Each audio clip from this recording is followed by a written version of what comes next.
thought earlier in a match where Bance was in a 1v1 with Weeds, and Weeds is expecting him to just peek that corner, and Bance goes high off that wall run. You got to know your opponent. You got to know when those guys are going to be those aggressive high flyers coming at you. And there's an argument as to why that that increases randomness, because you could have a perfect read on the game, but there's so many parts you don't actually know where he could be coming from, and that's why you have seen some of these SMG players just explode in popularity in this time. Oh yeah, and then I mean, just talking about potentially they could come from above you, and it's like, well, if they hit the wall run, then go back and then get even higher. It's like a level you didn't even expect that guy to get to. So just using those wall running mechanics, movement mechanics, and Black Ops 3 to your advantage, you see why some of those SMG players are so dominant. I mean, yeah, at this stage in the game, biggest Call of Duty event of all time, if you are not using every single tool at your disposal, every single mechanic within the Black Ops 3 game, then you are a fool. Yeah. $2 million on the line. 32 teams is what we started with. We've already sliced it down to just 16. Whew, that was a quick purge. It's kind of crazy. I mean, a lot of teams make it in. I think 6 from Europe. None of the A and Z teams make it in, which is crazy. You're celebrating. Yeah, it's like not complaining. I mean, Europe. I mean, they better go far in bracket. I mean, you guys took up a bunch of spots. You may as well go far. And I mean, to be fair, we are in the stacked side of things. You've got already an excuse. Already an excuse. You wait and see. We'll see how this S&D goes before I start getting excited. Yeah, right. I mean, I would be foolish to expect big things from Infused here. The results so far at XP have been lackluster, and they acknowledge that themselves. And I don't know how much can change between yesterday and today. I mean, how much? I mean, Matt, you in your playing experience, you can't just sit down. What could possibly be said between one day and the other to change and kind of revitalize your performance? Nothing. To make that drastic of a change, nothing. And the worst kind of downfall is when it's, I don't want to say it's a skill downfall, but like when you can't kill the opponent, when you're just not slaying. It's like, what do you do to change that? It's like you can't fix that overnight. I mean, you can go shoot all the bots you want in free-for-all, you can warm up as long as you want. It's not going to fix that skill and technique, and I feel like they've got a really tough first-round match against Faze, because Faze has just been so slay-heavy the entire event. And this Redwood Search and Destroy, it's one of Faze's best maps. Oh, and that just makes things so worse. We saw Infused struggling to convert some Search and Destroys versus lesser teams. Lethal Gaming springs to mind. Search and Destroy evading Infused versus them. If they can't do that, Faze may be a little bit too big of a fish to fry. And it may very well be dinner time for the North Americans. It's coming up to that time as well. It is about 7:25. It's about dinner time. It's a little past dinner time. I feel like dinner time's more around like 5:30, not 7. 5:30? Yeah. I'm European. I mean, we eat dinner. I mean, this is an early dinner right now. Yeah? Yeah. I mean, if you're in Spain or something, you sit back about 10 o'clock. I think that's when you dig into your dinner. I've never been to Spain, so I can't tell you what time they... You haven't lived. But that's because they've got this fantastic thing where they just nap in the day. They just take 2 hours to just have a quick nap. I wish we did that. I bet you the fans would just not really be into that. Life would be so good. It's 3 matches. We're going to take a 3-hour nap break, and then we're going to come back. Hey, man, maybe that's why Giants couldn't perform at XP. They were taking their siesta. They missed their group play. It was a disaster. Sorry, guys.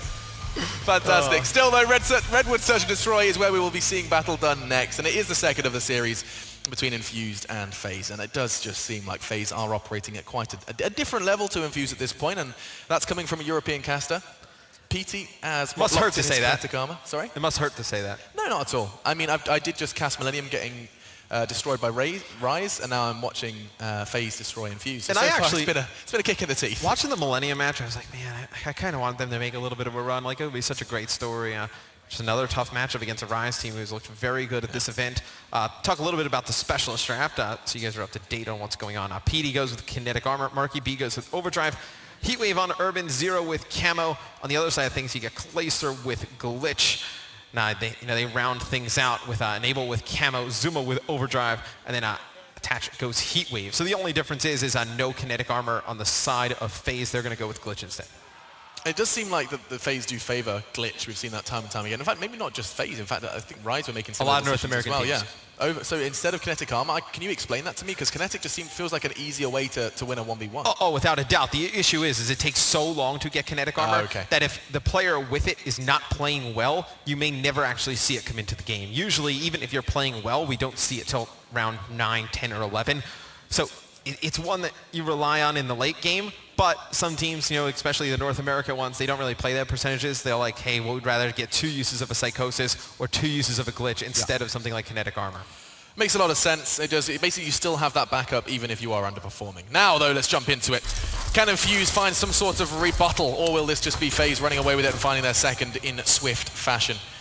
It's Redwood where we do see the action transpire. And it actually looks like a 3-man push from Faze, and it's going to be Zero who gets all the information, the heat map. Oh, you cannot miss shots like that. The first is forgivable, the second is just plain awful. For a second there, I thought he was going to get pretty aggressive on these players pushing close, because you can see, if I highlight them on your mini-map, it's going to be Zuma playing right outside a bunker, and I think Clay actually gets inside. He's going to catch 2 players off guard, gets one, and gets out with his life. Big play there from Clay. How did he get away with that one? He just slides in, slides out, and the damage is done. Urban then forced to watch as his 3 remaining compadres have to battle through the remaining 40 or more seconds of this round. And the rotate's coming on. A Faze have got all the info in the world here, Matt. This is madness. Yeah, now PD's going to try and get bombed down, but Faze in a perfect position to collapse. As soon as they see the plant go down, I'd be surprised if they don't flood it. And you see just the players of Faze going to start to flood. PD has a lot of players on his plate. He's going to drop. Zero's going to be watching the back, and then you're going to have Marky B trying to get back towards the site. And, I mean, he's so far away and sync with Zero, they cannot even make a play on this. They were so far away. I'm actually, it's kind of agonizing to see. So PT gets the bomb down. That's good progress. He's sitting there saying, guys, they're on the rotate. Where are you? Zero's watching middle. And he's miles away. Who else was that? I think it was actually Marky B on the back line.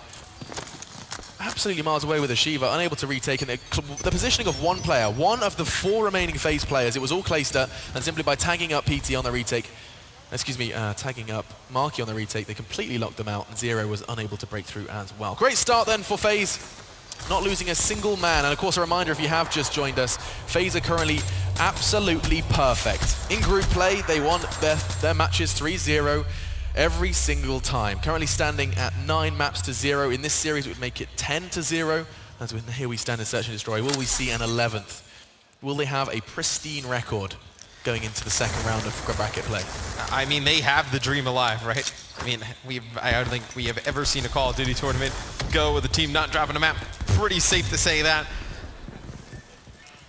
On a stage like this, that would be just impressive. I think what they've already done is impressive, and Clay absolutely destroys 2 players mid-map. He's going to back up, but already off to a 5-0 start in the CWL Pro Division for Stage 2. He was probably, well, I mean, statistically, him, Cinder, and Killa, the 3 best players on this map in mode combination. You see Enable's going to be able to get bombed down. Infused in a bad spot. I really like the restraint from Clayster there. We'll talk about it in just a moment now. Urban has fallen, but the fact that he gets 2 quick kills in middle and then proceeds to go ahead and hold the flank. Nice restraint, not getting greedy, not trying to make the hero play. He just wants to go ahead and do what is best for his team, and Marky realizes he's making the best out of a bad situation and removes any likelihood of increasing streaks for any of the remaining North American players. And it's interesting because Faze is a team throughout Stage 1, Stage 2, the entire Black Ops 3 year. They have not been able, the story is when they get their hardpoint game going, they lose their Search and Destroy game. It's like they fix their S&D game, the hardpoint game goes out the window. It's like you think they figured it out in uplink, well then they can't play CTF. And it's like we have not seen them play every mode at the top level. We've seen it like at times, but this one, they have put everything together. And now he's been having a fantastic performance, 5 kills just 2 rounds into the Search and Destroy. We're going to go ahead and tune in to see what Mr. Clayster has to say about this matchup. Did you guys give up B or not? Glitch. Yeah, we gave up B. Yeah, we had to. That's fine. Dylan, can you do the sniper? No. I'm gonna swap. Glitch. I'm gonna watch slide it. down glitch. Follow me up. He trophied on bomb. I'm going. You ready? Follow me up. Follow me up. Follow me up. Oh, nice. Oh, I didn't glitch. Okay, let's all let's bomb down though. I'm down on B bomb. One was bridge. I'm trying to watch our back. One's bridge. You saw me top window. I should all 3 hit out of B. Yeah, we can. You want to? You two. At 42 seconds. Go. At 40. Oh, hold up. Behind the bomb still. Wait, I'm gonna nade it. Bomber to the right. Hold on. As soon as his nades land, you guys go. As soon as his nades land, Yo, he's right behind the bomb. Go. Oh, he's got trophy. Jumped over. Jumped on him. Help him. I got one. Get him. Dylan. Yo, bridge. Weak bridge, chill. Nice. 2-1. Get together. I peek it from the trail. It's Zero. He's sniping. Tommy, check trail. Yo, he's on bomb. Top Bridge. Rush bridge. Going back to you, Tommy. Let's go! Yo, good shit staying alive, baby. Did you get anything or Clay? No. I got a dart. No, it's good. I love that. That is nice some job, Tommy. fantastic comms. My favorite part of the Faze comms is just how like monotone and unenergetic Enable is. He's like, oh, Clay, what'd you get? And he's like, Clay's like, I got a dart. It's like a big Clay. He's like, yeah, that's good. That's good. No, what I just loved about that was how, I mean, yes, Clayster was structuring the plays, like nade first, but it was also just, there was a lot of calmness in that comms. I sometimes tune into European comms and I just get really frustrated by how much everyone is shouting. And here in Search and Destroy, a very well-structured communications from FaZe Clan does bring home round number 3. Solid stuff so far, and Infused were just outmatched and outgunned, it seems, as we head into the fourth. It's some of the best comms I think we've heard all weekend. That was it's really like nice. You're not just regurgitating like the same call out over and over again. Clay uses his glitch this time to stay alive. He gets taken out though by Zero. Tatch able to get to though, goes on a lower wall run. Now they have control of the A site. There's one player flanking for Infused. That was actually Urban. He puts in a few shots and then backs up. Gonna have Enable get down onto Bomb. It's gonna be Urban, the only one alive here for Infused. How does he decide to play this? Likelihood is he just tries to go ahead and make 2 1v1s out of it, but it's by no means an easy feat. And look at the positioning. That's such a good read. Oh, he's just trapped between the two of them. And Zuma turns around to make it 4. And Faze just looked too damn good, Matt. Like, this is overwhelming. This is a team that could very well make it through to the, say, quarters, say, semis without losing a single map. These games aren't close. They are not by any stretch of the imagination. They just look on point, and it's rather intimidating. Yeah, I mean, we talked about how stacked that side of the bracket is. It's like, if they're playing like this, it's not the team you want to run into. I mean, you look at, potentially like Optic Gaming, they'd have to go through Envy and then this Faze roster. It'd be so difficult. And see what the side of Infused here does on offense. See if they can just bring something. Get rid of that scary Zero, that donut, that goose egg, whatever you want to call it. It is just not a nice number to look at. There may be one player on Infused that disagrees with that, Mr. Zero, but still. I believe Clay is actually using his dart, and he gets one with it. We catch that as a get player like, going on the wall run. He was in air at the time. That's a fantastic connection. But the bomb does go down, and PT's desperate to try and make this level. It's not looking likely, though, Matt. I don't know how they should play this. I mean, if you stack up on the bomb, Faze is just going to flood out and they're going to challenge it. It's like maybe you play a little bit further back, but Faze did such a good job of pushing the guys on Infused back the last time they got it down at A. PD with a big kill to even up the odds, though. This is actually a really nice movement from PT's, keeping them busy. And another, this could be Infused first unless something absolutely ridiculous happens from attachment. Even time will not allow for that to go down. Instead, it will be for...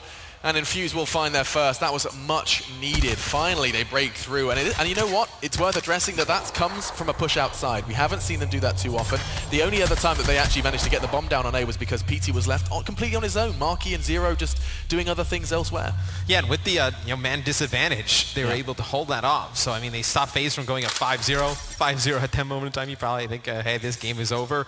And see, actually, Zuma actually uses his overdrive that round. It's something we didn't point out, but he used the overdrive on defense to get close to bunker, didn't find anybody. So waste that ability during that round. It's a big win for Infused, and the 2 gun battles at the start, not wins for Infused. They have both their players pushing mid, drop, Marky B and Urban gone. They fell into this trap actually previously versus Lethal Gaming. They win a really important round and then proceed to just rush into the grill of their opponents straight out the gate. And look at that. You blink and you miss it. It's back. Faze, fine 5. That's with a VMP. That was a VMP. We get to see it here. Zuma. What? What on earth? That range, the precision. Right. Wow, 6 very precise bullets catching him when all you could see was the very tip of his helmet. If he's shooting like that, I mean, we don't need to play on Sunday. I mean, we just end it tonight. Yeah, it's done. I mean, they'll mow down teams pretty quick. I mean, we can get out of here by 9 o'clock through their top of the bracket. But wow, tremendous shots there with the VMP from Zuma. As you see Faze dominating the search and destroy. Yeah, like this is probably some of the biggest outmatched I've casted, and I've seen some of that group play, and that's where you expect to see matches like this. That's where you expect to see your 6-1s. But here we stand outside of that in the brackets. Teams that did make it out, make the cut to the top 16, and it does just feel like David versus Goliath. Yeah, I mean, they get onto the bomb site and they have to back up. I mean, attach here, waiting for players to come up top. You see, just going to EMP check, not going to find anybody. And see Enable, he's going to be watching A. So the guys on Faze have all their angles covered here. And the one player who can make a play here is potentially PD. Adam PT Pete. Does go down. It was attached to find him. Draws further blood. 2 bodies and already hit the deck. It's a third and it's attached. Who finds 2. And Zero has got it all to do to save his team's dignity here in Search and Destroy. Will it be 6-1? The answer is a resounding yes, and it's an SVG bullet that rings across Redwood to secure the 6th round, the final round of our second map here. Well, that's a tough loss. Like it does feel like Infused would have to, I don't know, find 4 other players to hold the controllers if they wanted to go and make things competitive here. It just feels like a runaway train just kind of going through teams. So last year, Faze Red on Saturday had one of the best runs we've seen at COD Champs. I mean, if the tournament ends on Saturday, that FaZe team, I think, makes it to the finals. Completely different roster, but just the FaZe team this year, they're looking very good today. Yeah, it's a spectacular game. I mean, was this the round where... Okay, I thought this was a case that gets 3. He did, and he even gets the defuse as well. It was a solid start, and all around, every single individual, wowzers! Hair-raising stuff. It really was. And You're excellent. Whew. Got to see exactly just how outmatched and outgunned they were on the Search and Destroy. Yeah, you said this is FaZe's best map. Is that right? On Search and Destroy, close to. No, it's Kleiser's best map in Okay. Search and Destroy. And look, I mean, FaZe, they kind of take so much map control, and there's so many lanes that their aggressive players can push up. I mean, Zuma known last year for like his flanks in Search and Destroy and the positioning he can get on the map. And this is one you can definitely take a lot of positioning from. He had an MA, dude. He had an MA. Fucking shot. Hey, yo, wait. Well then,